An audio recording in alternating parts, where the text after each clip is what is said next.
Hello friends, welcome back to my channel.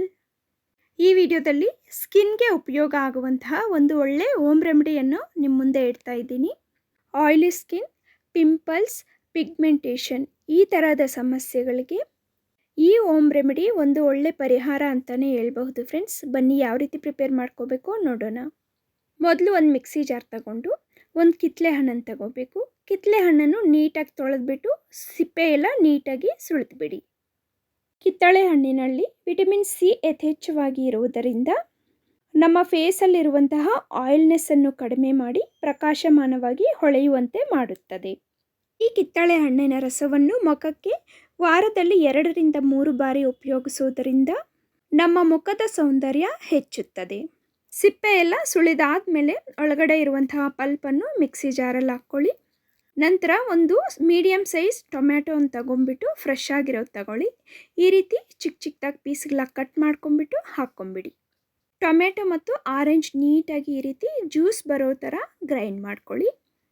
ನೋಡಿ friends, ಎಲ್ಲೂ ಸ್ವಲ್ಪನೂ ಟೊಮ್ಯಾಟೊ ಇಲ್ಲ ಆರೆಂಜ್ ಇಲ್ದಿರ ನೀಟಾಗಿ ಜ್ಯೂಸ್ ಥರ ಗ್ರೈಂಡ್ ಮಾಡ್ಕೋಬೇಕು. ಈಗ ಒಂದು ಬೌಲ್ ತಗೊಂಡು ನೀಟಾಗಿ ಸೋಸ್ಕೊಂಬಿಡಿ. ಈ ರೀತಿ ಸೋಸ್ಕೊಳ್ಳೋದ್ರಿಂದ ಜ್ಯೂಸಲ್ಲಿರುವಂತಹ ಪಲ್ಪ್ ಎಲ್ಲ ಸಪ್ರೇಟ್ ಆಗುತ್ತೆ.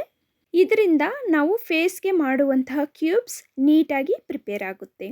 ಎಲ್ಲ ಜ್ಯೂಸನ್ನು ಇದೇ ರೀತಿ ಸೋಸ್ಕೊಂಬಿಡಿ.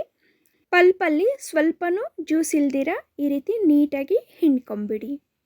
ಆರೆಂಜ್ ಮತ್ತು ಟೊಮೆಟೊ ಎರಡರಲ್ಲೂ ವಿಟಮಿನ್ ಸಿ ಜಾಸ್ತಿ ಇರೋದರಿಂದ ನಮ್ಮ ಚರ್ಮ ಸೌಂದರ್ಯ ಹೆಚ್ಚುತ್ತದೆ.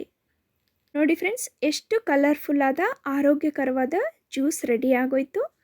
ಈಗ ಈ ಜ್ಯೂಸನ್ನು ಡೀಪ್ ಫ್ರಿಜ್ಜಲ್ಲಿ ಇಟ್ಬಿಟ್ಟು ಹಾಗೇನಾದರೂ ಬಳಸ್ಬೋದು. ಇಲ್ಲ ಈ ರೀತಿ ಐಸ್ ಕ್ಯೂಬ್ ಟ್ರೇಯನ್ನು ತೆಗೆದುಕೊಂಡ್ಬಿಟ್ಟು ಸ್ವಲ್ಪವಾಗಿ ಜ್ಯೂಸನ್ನು ತೆಗೆದುಕೊಂಡು ಈ ಐಸ್ ಕ್ಯೂಬ್ ಟ್ರೇಯಲ್ಲಿ ಹಾಕ್ಕೊಂಡು ಕ್ಯೂಬ್ಸ್ ಥರನಾದರೂ ಪ್ರಿಪೇರ್ ಮಾಡಿಕೊಂಡು ಉಪಯೋಗಿಸ್ಬೋದು.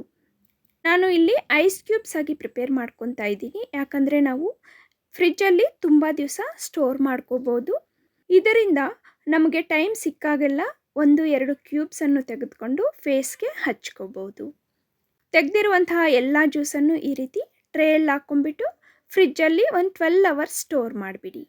ನೋಡಿ ಫ್ರೆಂಡ್ಸ್, ಆಫ್ಟರ್ 12 ಅವರ್ಸ್ ಅಂದರೆ ನಾನು ಓವರ್ ನೈಟ್ ಇಟ್ಬಿಟ್ಟಿದ್ದೆ, ಈವ್ನಿಂಗ್ ಪ್ರಿಪೇರ್ ಮಾಡಿ ನೀಟಾಗಿ ಕ್ಯೂಬ್ಸ್ ರೆಡಿ ಆಗೋಗಿದೆ. ಮಿಕ್ಕಿರುವ ಜ್ಯೂಸನ್ನು ನಾನು ಒಂದು ಚಿಕ್ಕ ಬೌಲಲ್ಲಿ ಹಾಕಿ ಫ್ರಿಜ್ಜಲ್ಲಿ ಇಟ್ಟಿದ್ದೆ. ನೋಡಿ ಫ್ರೆಂಡ್ಸ್, ಎಷ್ಟು ನೀಟಾಗಿ ಪ್ರಿಪೇರ್ ಆಗೋಗಿದೆಯೋ. ಈಗ ಈ ಕ್ಯೂಬ್ಸ್ನೆಲ್ಲ ಡಿಮೋಲ್ಡ್ ಮಾಡಿಬಿಟ್ಟು ನಾವು ಫೇಸ್ಗೆ ಹಚ್ಕೋಬೋದು. ಜಾಸ್ತಿ ಕ್ವಾಂಟಿಟಿಯಲ್ಲಿ ಈ ರೀತಿ ಪ್ರಿಪೇರ್ ಮಾಡಿ ಇಟ್ಕೊಳ್ಳೋದ್ರಿಂದ ನಮಗೆ ಟೈಮ್ಗೆ ಸಿಕ್ಕಾಗೆಲ್ಲ ವಾರದಲ್ಲಿ 1 ಸಲ 2 ಸಲ ಹಚ್ಕೋಬೋದು.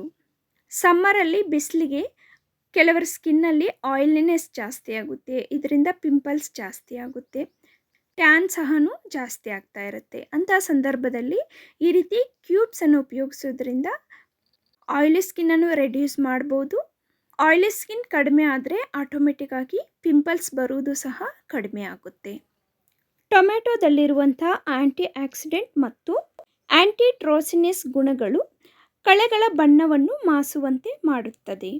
ಈ ಟೊಮೆಟೊವನ್ನು ನೇರವಾಗಿ ಇಲ್ಲ ಈ ರೀತಿ ಕ್ಯೂಬ್ಸ್ ಆಗಿ ಮಾಡಿ ಉಪಯೋಗಿಸೋದ್ರಿಂದ ವಯಸ್ಸಾಗುವ ವೇಳೆ ಕಾಣಿಸಿಕೊಳ್ಳುವ ನೆರಿಗೆ, ಗೆರೆಗಳು ಮತ್ತು ಚರ್ಮ ಜೋತು ಬೀಳುವ ಸಮಸ್ಯೆ ನಿವಾರಣೆ ಆಗುತ್ತದೆ.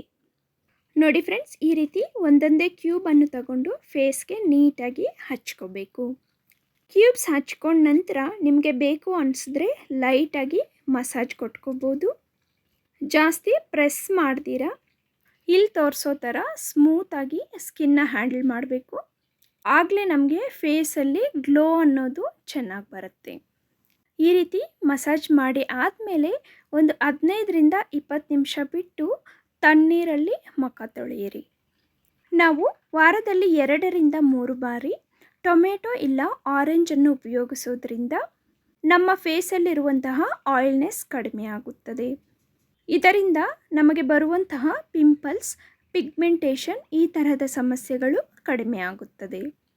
ಇಷ್ಟೇ ಫ್ರೆಂಡ್ಸ್, ಈ ವಿಡಿಯೋ ಇಷ್ಟ ಆದಲ್ಲಿ ಪ್ಲೀಸ್ ಒಂದು ಲೈಕ್ ಕೊಡಿ. ಅದೇ ರೀತಿ ನಿಮ್ಮ ಫ್ರೆಂಡ್ಸ್ ಹಾಗೆ ಫ್ಯಾಮಿಲಿ ಮೆಂಬರ್ಸ್ ಜೊತೆ ಶೇರ್ ಮಾಡ್ಕೊಳ್ಳಿ. ಸಾಧ್ಯ ಆದರೆ ಚಾನಲ್ಗೆ ಒಂದು ಸಲ ವಿಸಿಟ್ ಮಾಡಿ ನಮ್ಮ ವೀಡಿಯೋಸನ್ನು ವಾಚ್ ಮಾಡಿ. ಇಷ್ಟ ಆದಲ್ಲಿ ಪ್ಲೀಸ್ ನಮ್ಮ ಚಾನಲ್ಗೆ ಸಬ್ಸ್ಕ್ರೈಬ್ ಮಾಡಿಕೊಳ್ಳಿ. Thank you for watching and have a great day.